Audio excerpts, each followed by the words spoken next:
Una po sa ating mga balita, patuloy na tumataas ang bilang ng mga nasawi sa trahedyang sinapit ng isang ro-ro vessel na patungo sanang Sulu.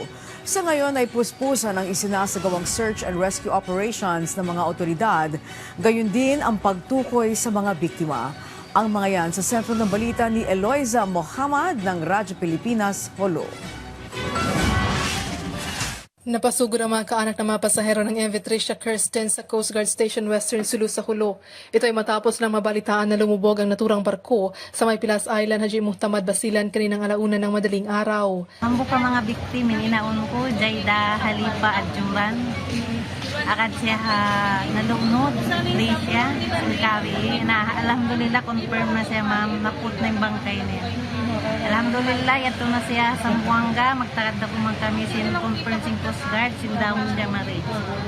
So yung kamayan nyo dapat? Kari ma'am, habya to nalunod na yung kapal, nakatag siya, hambok inaon na mo, insya yung natas kapal, nalunod na yung kapal, pagkatuway na. At para mapabilis ang pag-update, nagpaskill na ng listahan ng mga survivor ang ahensya. Bukod dito, nagka-post din sa dingding ang larawan ng mga casualties sa naturang insidente. Itinatag kasi bilang Information Desk ang Coast Guard Western Sulu, katuwang Provincial Disaster Risk Reduction Management Office Sulu, PNP at iba pang response unit upang tumugon sa mga kaanak ng mga pasahero. Base sa natanggap nilang impormasyon, umabot na sa 317 ang nailigtas na nasa Zamboanga at Basilan ngayon, habang mahigit 10 naman ang kumpirmadong nasawi at patuloy na inaalam ang pagkakakilanlan.